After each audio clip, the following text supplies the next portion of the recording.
Well, hello. Welcome back to Walking the Talk, the sermon podcast of Creekside Community Church in San Leandro, California, where we help you to live out what we talked about on Sunday. My name is Jeff Bruce. I'm joined by John Bruce. I'm joined by Max Butler, the usual cast of characters here. Gentlemen, how you doing on this sweltering September morning? Is it sweltering? Yeah. Earthquake weather. Exactly. There was an earthquake. There was. Yeah. There was, yes. Yeah. I was fast asleep, and then my wife woke me up and said, honey, there was an earthquake. And I thought... I had a great invention, though. I think we should make an earthquake alarm clock. Because I've never seen people get out of bed so quickly. Yeah. Yeah. Yeah, I slept right through it. Yeah. So, well, some people, that is. yeah. We were closer. Were you? Yeah. So you felt it? Oh, yeah. Heard it. Felt it and heard it. Whoa. And I heard my wife. Yeah. What's that?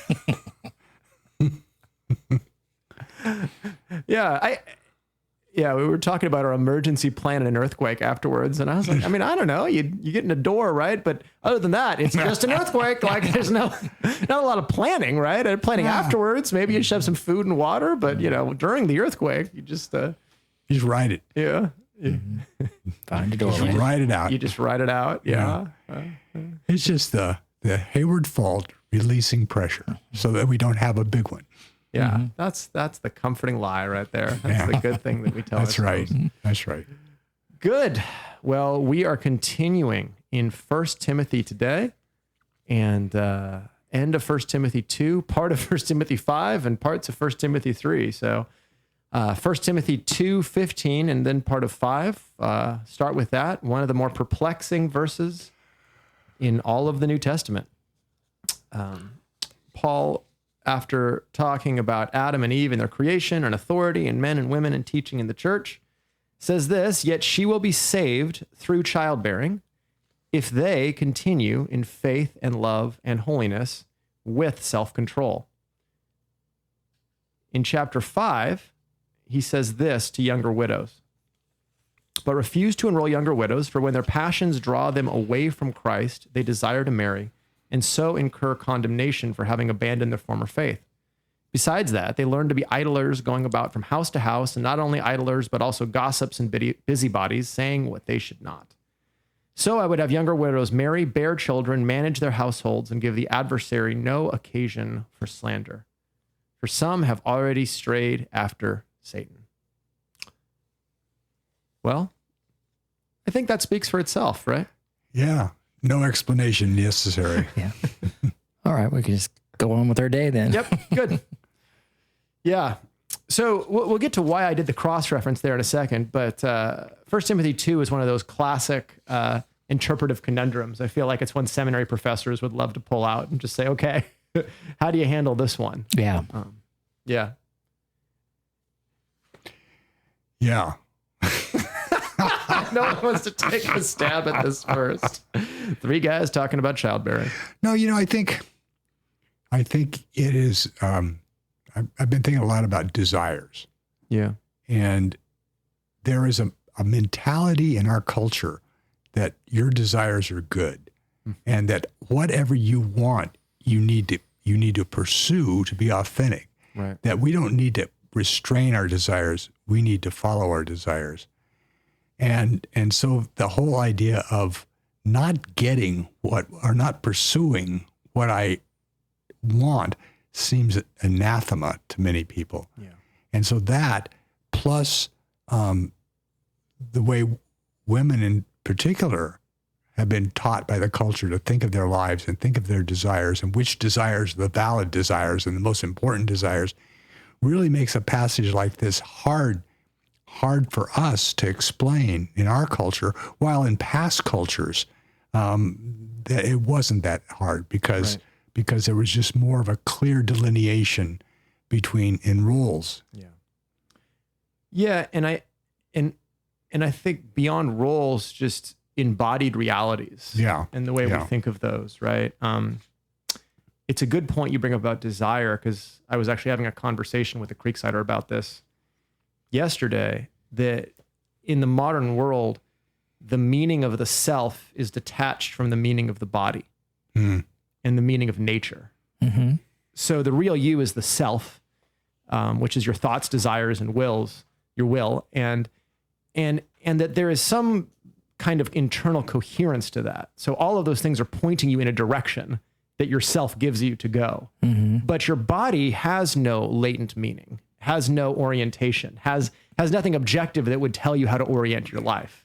Yeah, it's kind of a form of Gnosticism. It's a form of Gnosticism. And so your body is kind of this fungible, interchangeable thing that's just at the mercy of yourself. Yeah. Rather than seeing the self and the body as an integrated whole, such that the body can tell you what the self should be oriented towards. Yeah. Which is more of a biblical view. Yeah. Yeah.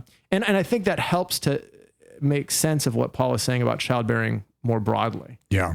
Yeah. Yeah. Perhaps we should start with what Paul doesn't mean here. I think that'd be a good thing. Yeah. And obviously, saved through childbearing doesn't mean justified by babies or justified by babies' love, holiness, self-control. That would put men in a weird position, by the way, that women need to be saved through childbearing, but men don't. Yeah.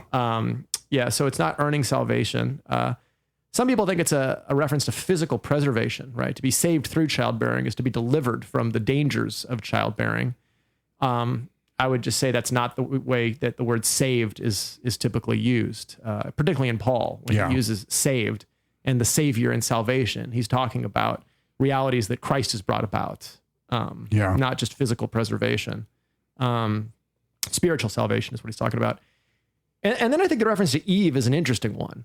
And I think there probably is something as a reference to Eve here, right? Absolutely. Just following the logic of the text. And maybe that'd be a fun thing to kind of plumb the depths of a little bit here. Right? Paul makes this argument, which we talked about at our last podcast, related to teaching and authority. Verse 13, he says, Adam was formed first, then Eve. Adam was not deceived, but the woman was deceived and became a transgressor. Yet she, first person plural, the woman, first person singular, the woman, third person singular. My gosh, my grammar's horrible. That is a third person singular. Clearly, she, the woman, will be saved through childbearing. And so the obvious referent there is to the woman, and the woman in consideration is Eve, right? The archetypal, the prototypical woman. Right. And so there is something there about salvation and childbearing that would seem to make sense, because after Eve, after labor is cursed, labor is also blessed by God, and says that through your childbearing, the Savior will come. Right. So it does seem that that's in the background of what Paul is thinking. What do you think? I think just a simple interpretation of this, Eve fell into deception, is the idea, and therefore fell into transgression. Right. But she will be saved by childbearing. So I'm wondering if salvation is not so much the idea of being saved from our sins eternally, as much as is being saved by the deceptions. Saved from the deceptions. Saved from the deception of our desires, which is what he says in chapter 5. He says they're drawn away by their passions and stuff like that. And stuff like that. So I'm just wondering if what he's saying there is that each of us fulfill our created role by God, even if that sometimes seems restrictive.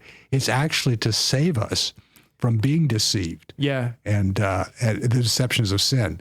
Right. And I don't think that the deceptions of sin are necessarily in contrast to eternal salvation. Because being deceived by Satan, he talks about in chapter 5, which is falling into the condemnation of the devil. I mean, it sounds like the stakes are high here in terms of the deception. But yeah, there does seem to be something in the background of Eve is shown by God a unique role in bringing the Savior into the world, and it's bound up with the role of childbearing more generally. And so you can't separate the child from childbearing. And so God is showing something about how women play a redemptive role in the world. And also how childbearing is redemptive to them. And how childbearing is redemptive to them as well. I think that's there. I just don't think you can restrict the reference to Eve because of the change in person that comes next, when he says that if they continue in faith and love and holiness and self-control, right? Because who are the they?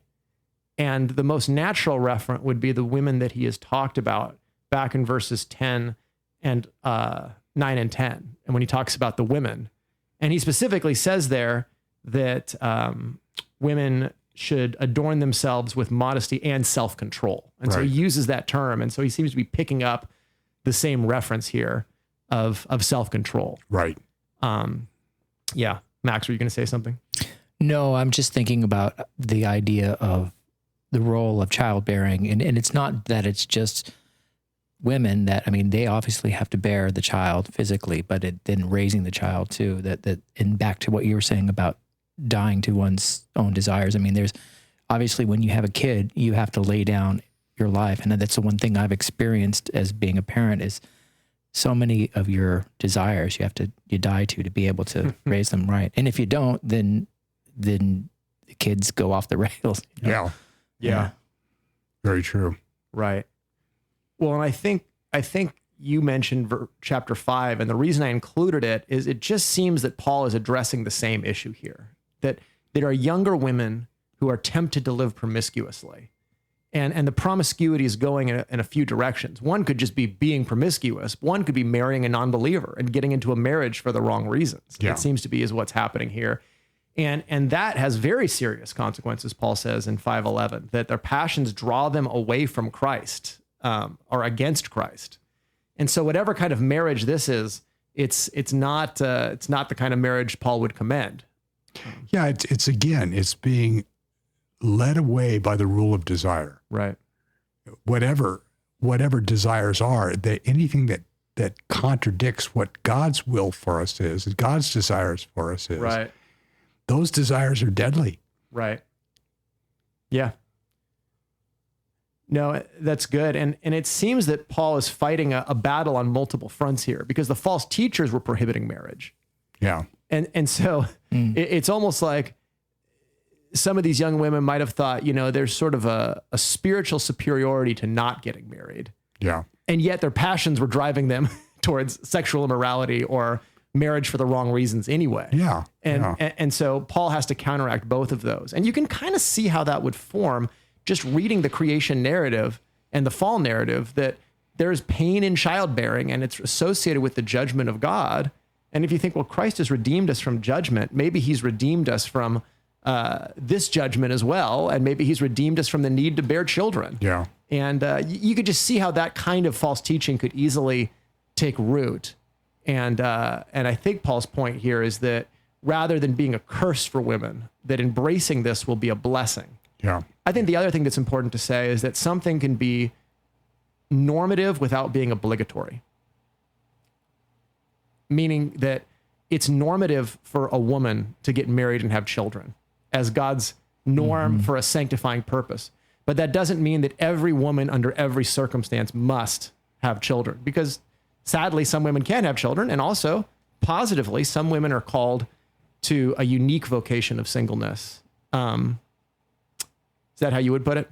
Yeah. Yeah. I would. Yeah. It's the surrender. It's that I'm willing to fulfill God's will for my life because that's what will bring me ultimate happiness, as opposed to this self-created plan I'm following. Yeah. But I mean, the same thing is true for men. 100%. Just in terms of marriage is limiting. Yeah. And marriage is sacrifice and all these things. And yet, I just think about the struggles I had when getting engaged, and all I could see was what I was going to lose. And that's why I really struggled. And it was just the greatest decision I ever made for my spiritual life. Yeah. And the influence my wife has had on me over, almost 50 years now. Yeah. That's great. Yeah. I mean, it's the thing about dying to oneself in those situations, and it's such a blessing. I mean, ultimately it seems like if you think that you're limiting yourself, you just really, what you're doing is you're missing out on the blessing. If that would be a reason to not enter in, especially and also with childbearing. I mean, it's like the blessing of children is so immense if you embrace it. There's nothing better. Yeah. No, it's such a high and noble calling. And I think in other cultures, there's been a danger of idolizing it. Mm-hmm. And that's not the danger in our culture. No.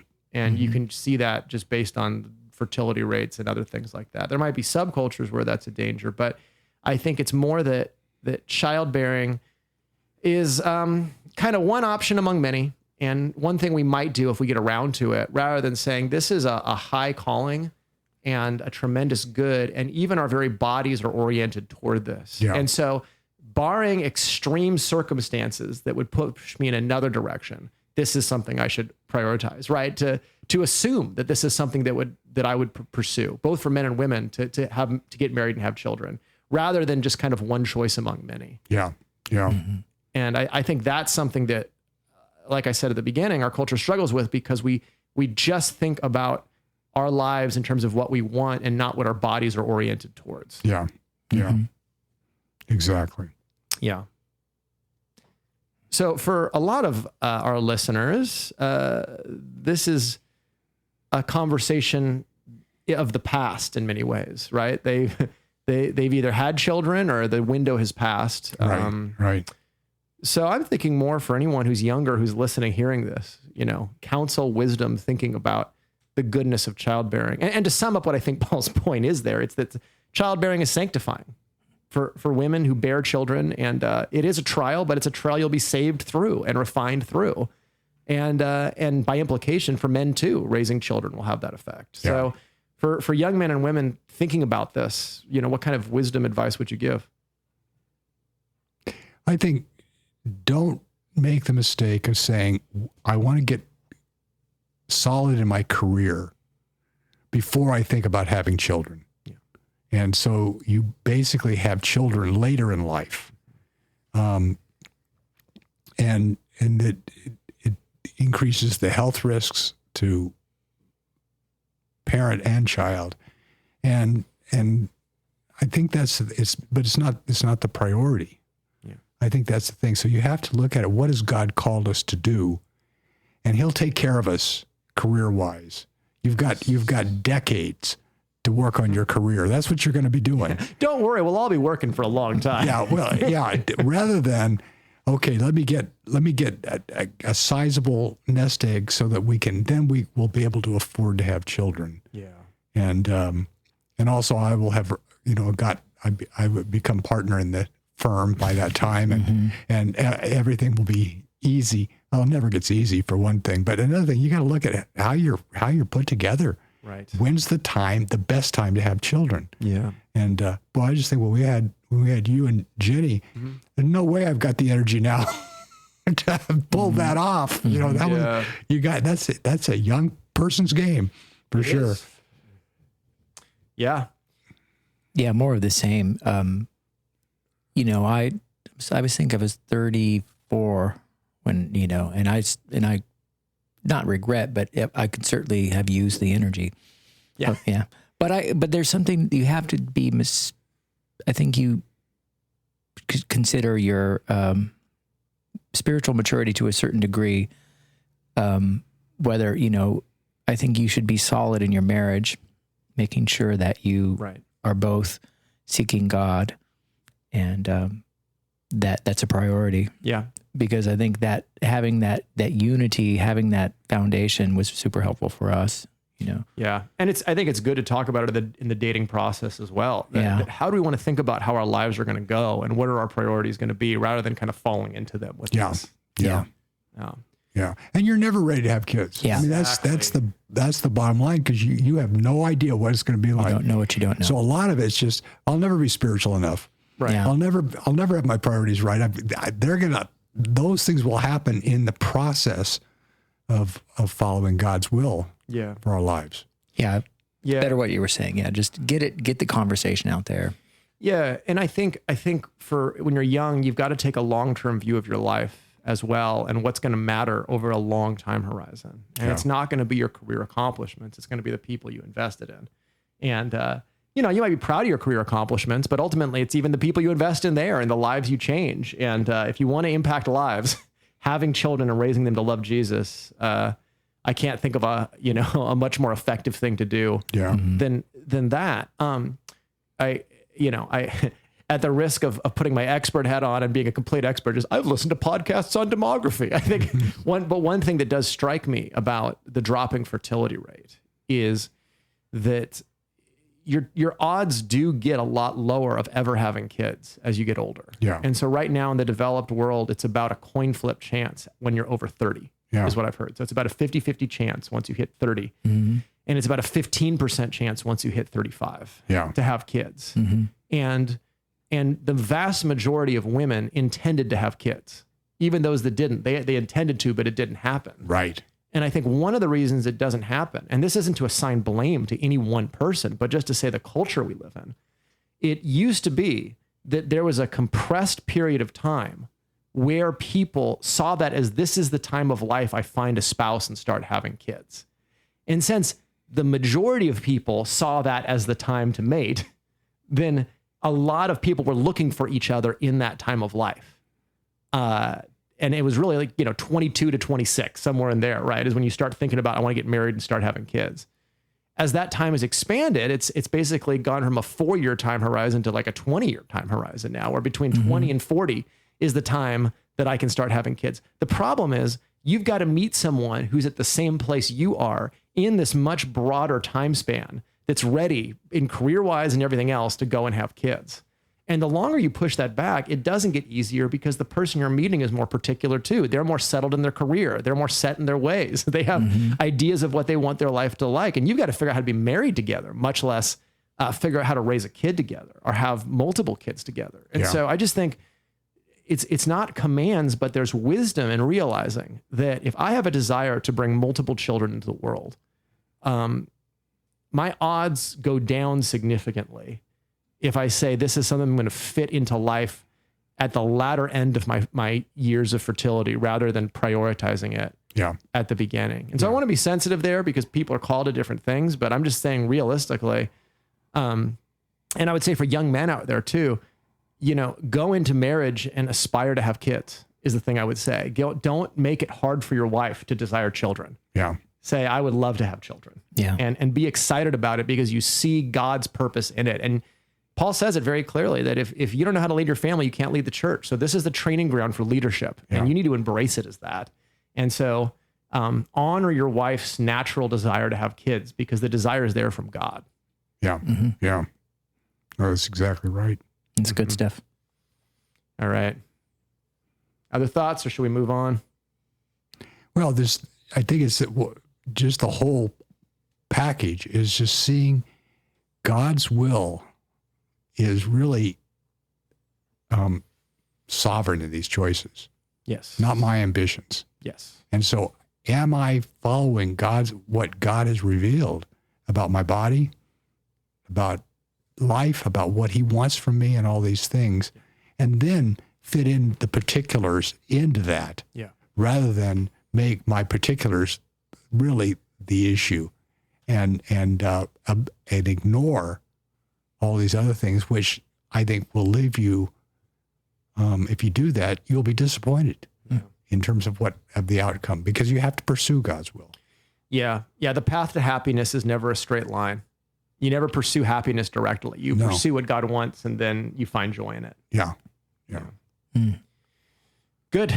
Well, we'll talk very briefly about 1 Timothy 3 now, because we just kind of did an intro to it this last week. But 1 Timothy 3, 1 through 13, Paul's dealt with disorder in the church, and now he talks about order.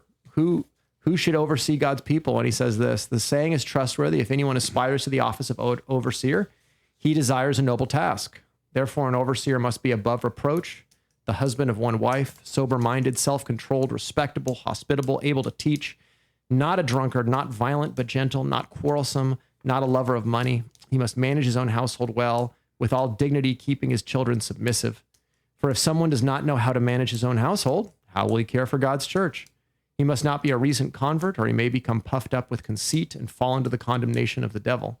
Moreover, he must be thought well thought of by outsiders, so that he may not fall into disgrace, into a snare of the devil. Deacons likewise must be dignified, not double-tongued, not addicted to much wine, not greedy for dishonest gain, for they must hold the mystery of the faith with a clear conscience. And let them also be tested first, then let them serve as deacons if they prove themselves blameless. Their wives likewise must be dignified, not slanderers, but sober-minded, faithful in all things. Let deacons each be the husband of one wife, managing their children and their households well. For those who serve well as deacons gain a good standing for themselves and also great confidence in the faith that is in Christ Jesus. So Paul says a household needs managers. We could say they need moms and dads. And here's who Paul says to appoint: the kinds of overseers, deacons, deaconesses. There you go. That's it. I thought the point that you made of just why character matters, that most of these qualifications are not competencies, but they're character, and they're not unusual character qualities. These are the character that every follower of Christ should pursue. Right. So he's saying people who've got their walk with Christ down are the people who should be your leaders. Yeah, and one way we know that this list is somewhat universal is that Paul gives a very similar list in Titus. When he says, here's the kind of overseers to appoint. A lot of these same features show up. And so clearly this is what Paul was concerned about everywhere in the household of God. Yeah. It's interesting because I think what you just made the distinction between the characters of leadership that the world likes and what the church needs. I said it's, they were supposed to be more like God-like as opposed to godly. Nice. Yeah. It was, they want people who can do these massive, powerful things that can wield power that only really God can do. Right. Versus being humble and submissive and trusting in God's goodness. Yeah. Yeah, and I think the nature of an organization determines the nature of the leadership needed. And so if you're a military general or a corporate CEO or a coach on a team even, you need to have character, but it's a different kind of leadership than leadership in the household of God. Because ultimately, you are modeling for the church who they are to become. And that's why God wants those kind of leaders. I think of, is it Hebrews 13:7, where it says, consider the outcome of their faith. And he's talking about leaders there. Regard them highly, consider the outcome of their faith. You're supposed to observe these people and follow them. Yeah. And that's just very different than any other kind of leadership. It's much more like a parent. Yeah. Yeah, the goal is character. And so you have to have people who have that character to lead. Right. While in any other organization, character is a nice thing to have. Right. And things will run a lot more smoothly. But you also know how to coach the team, or you need to make money. And you need to know how to set annual goals, or how to get people to pull together in the same way, and all those things. So character is a nice to have, but in the church, it's a must have, because that's the whole point of what we're doing. Yep. Yeah. Our mission is to make disciples, which means to make people who are becoming like Christ. Who obey all his commandments. And obey all his commandments. Yeah. And so you need leaders who are obeying all his commandments. Yeah. Yeah. Or at least striving to. Yeah. You can't make what you're not. You can't. Yeah. Yep. Yeah. How have you seen this go wrong, Dad, in your long history, illustrious history in the church? Just things that get really valued are priorities of leadership in the church that might be good things, but they become too important or too prized. I think I saw the transition right after I became a pastor in terms of the talks that were given, the seminars that were given, how pastors stopped being pastors and became business leaders. And it was all the issues from the business world were then transposed on the church as how you can lead your church like Intel is led, or just whatever. And those became the important things. So what happens then is the church falls not because they're not well organized, but because they're ungodly. Yeah. And you find leaders who can lead into business, but they don't have the courage or the insight to handle hard things when they come. And the church just crumbles as a result. So you've got to have mature character there, are to face the trials that will come. Right. And that's where, as I've looked at churches, we didn't have elders for many years, not because we didn't believe in them, but because we didn't have any elders. Yeah. We didn't have the kind of mature leaders we needed to appoint elders. Right. So, so we built them. Yeah. And it takes time. It takes time. And that was what you pointed out, which I thought was so good. What creates character? Yeah. Time and trials. Yeah. Yeah. Time and tests. Yeah, I think that we do become overwhelmed by the world's perspective on what leadership looks like.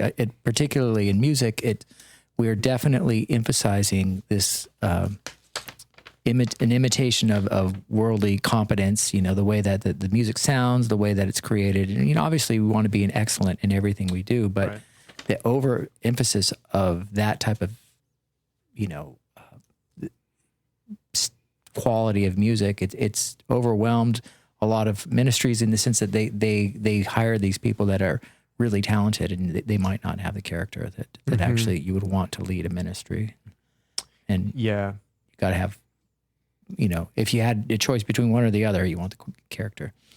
I mean, and that's a great point, especially in ministries where competence is a premium, right? Yeah. You can't have a tone deaf person leading worship, right? Yeah. You got to know how to play the instrument. And yet I love what you're saying there, that we're going to pick character over competency too. That it's, it's nice if you have these competencies, but you must have this. And, one thing I always admired about Talbot and the way they hired professors is they were, from everything I heard and from my own experience too, they were so intentional about ensuring that the walk of the seminary professor was a walk that was above reproach and integrity, and that these people were in the local church, serving in the local church, that they looked like a 1 Timothy 3, man, or a 1 Timothy 3 woman, right? Those are the kind of people they would hire, and they passed over people, and they passed over significant people because that was such the premium, but it changed the culture of that seminary because you never felt this disconnect between academic learning and the local church. There was always this sense that that these guys were in the trenches with you doing ministry. Yeah. And it became a very nourishing place for my faith, rather than cemetery, which is often what seminary can become, because you kind of go there to unlearn your faith rather than to actually apply these things to your life. Yeah, no, it's good. It's good. Yeah. Well, we'll talk plenty more about this. I think for anyone listening, I don't think the point of the list is to be overwhelmed and discouraged, but to say that God really prizes character, and that the greatest impact I'll have on people is through my Christ-like character. Right. And so I should prioritize this and not be too hung up on, I'm not a great teacher of the Bible. I'm not a great communicator. I'm not the kind of person people follow, and just focus on cultivating this kind of character. Yeah. And you're going to become the person God uses. And I'll tell you, the best disciple makers I've seen, the absolute best, were godly people who didn't give up. Yeah. It was persistence is what had the impact, not their charisma, their personality, their giftedness. Absolutely. Yeah. That's great. All right. Well, thanks, guys. We'll be talking about this list for a long time, so there's plenty more to say. All right. And thank you, listeners. We'll talk to you again soon.